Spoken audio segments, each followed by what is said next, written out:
Greetings, one and all. This is Lloyd Brown, and welcome, social media family, to Lloyd Brown Music. All up in your face, all up in your grill, all up in your business. Now, first of all, I want to take this special opportunity in thanking all the new subscribers that have recently subscribed to my channel.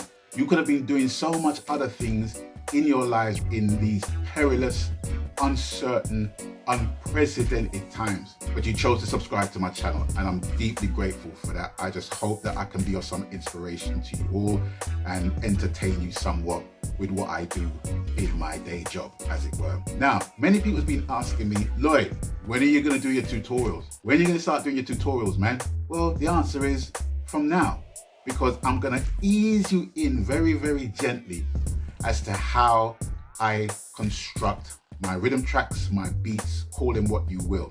So today I'm going to bring you genesis of a beat. Roll the thing.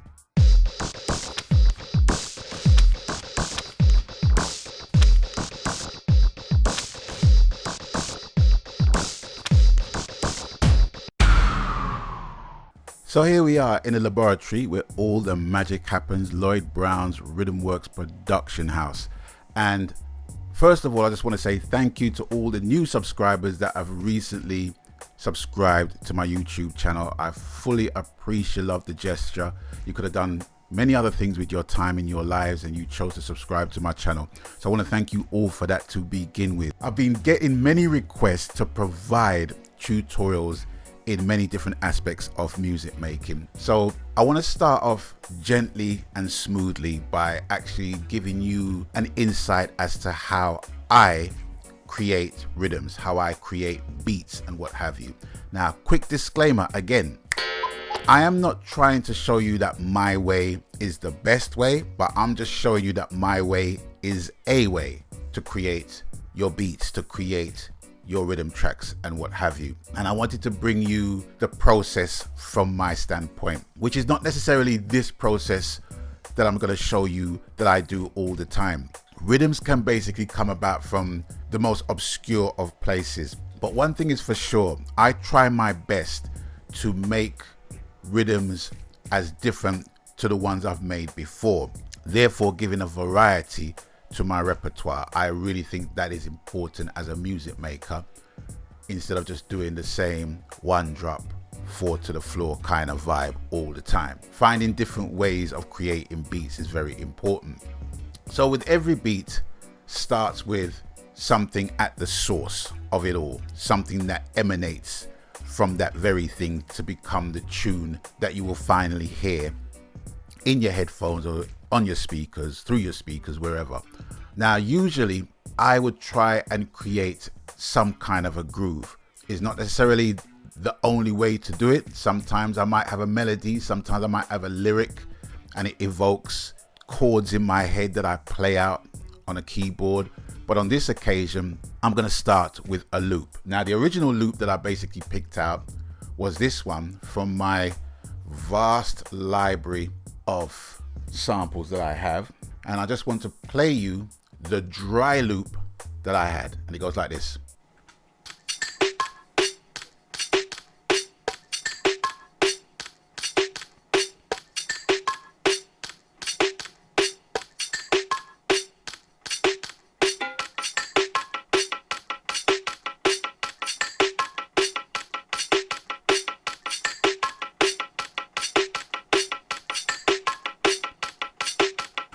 So for me, that was fine. It had a nice little swing, nice little bubble to it.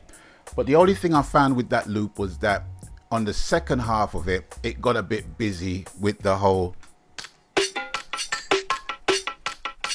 So what I did was actually take the sample, cut it in half, and repeated it. So I already done that. So I'm going to put that across here. Right, okay, and I'm going to play you the doubled first half of the loop, and it goes like this.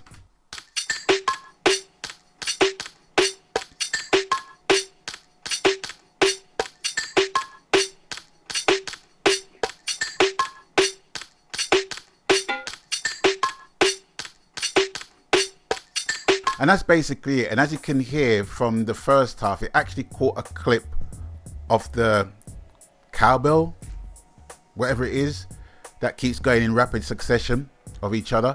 So that kind of added a little bit of swing to the groove as well. Now, with the loop, right, I just didn't want the loop just to be like that, dry and unimaginative, right? So I decided to put an effect on it, and I wanted to give it some filter.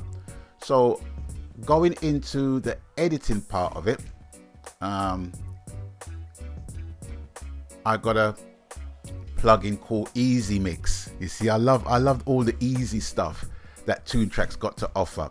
So let me just give you the interface from that, and basically here it is. Now, okay, here it is. Now, Easy Mix is basically a plugin with a gazillion presets that is tailored for different instruments and vocals. Okay, some people might call it cheating, but for me, it actually broadens the palette, and I'm going to explain why it does that. Now, if you look on the interface, you will see that it gives the name of the preset, it gives the name of the expansion pack that is from, and it gives the name of the instrument that is best suited to. But here the thing is not necessarily the instrument that is best suited to that you need to use the preset for. I'll explain. Now, with the loop, I've actually used a bass preset called Ambient Chorus. All right, so I'm going to play you the loop again before the processing and play you the loop with the processing behind it. Okay, here we go. Without and with.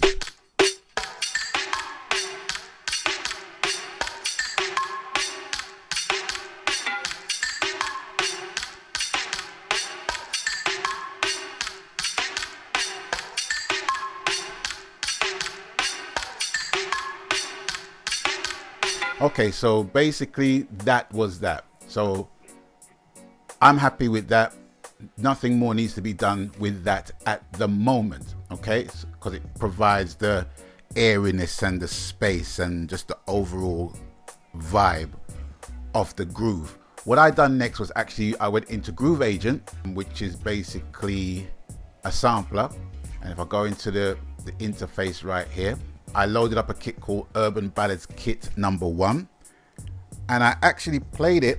Oh, let me get this thing here with my Akai MPD 232. There's just something about hitting pads that I just love when it comes to creating beats and stuff like that. But anyway, just to save time, I'm going to click on the pads and they go like this.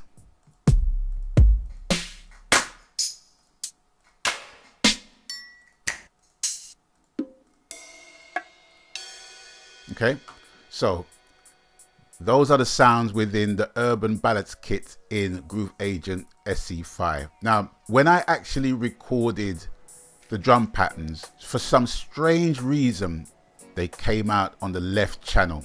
I didn't know how to actually center them, and I did not want to lose the groove. I didn't want to start again and then add or detract any other elements that would have just detracted from the overall groove that I had in the first place. So I decided to solo each instrument within the sampler. Okay, so you might not be able to see it here, but on each pad you got a mute and solo function on each pad.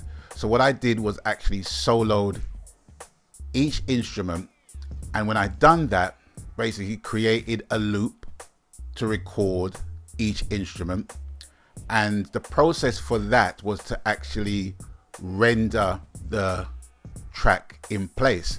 So basically I went here, and remember, only one of the instruments is soloed.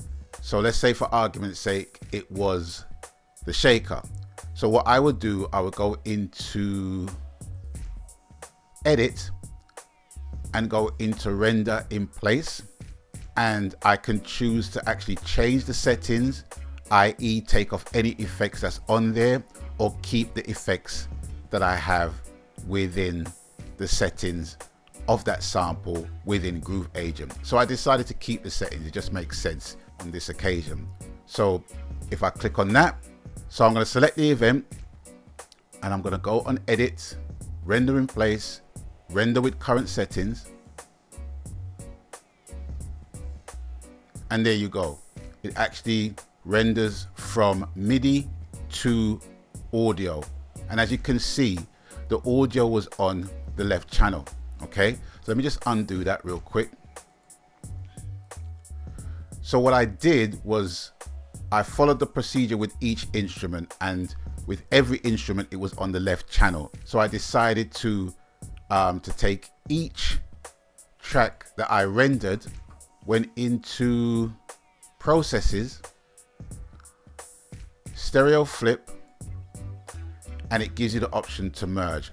Now, seeing as I've already merged the tracks, I'm not going to do it on this occasion. Okay, so that's what I did. So once the tracks were merged, it will give me a mono file that looks like a stereo file, but it's still a mono file, if that makes any sense.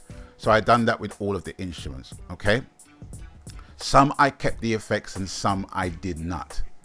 So with that, it just created a nice audio balance for the track. So let me just bring the Groove Agent right down and go back up. Okay, so ladies and gentlemen, I'm going to present to you all of the tracks that I have rendered and stereo flipped and basically tidied up with more instruments on top.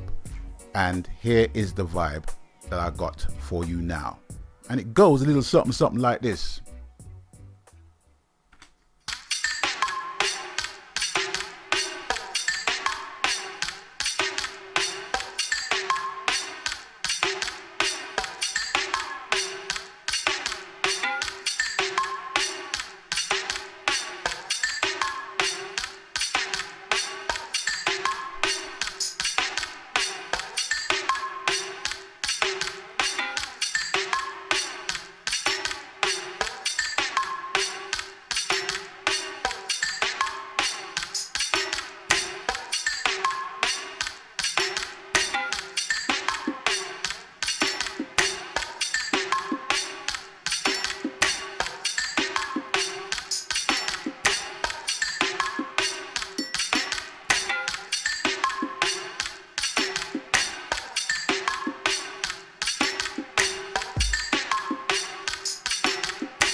that, ladies and gentlemen, is pretty much it where the genesis of a beat is concerned.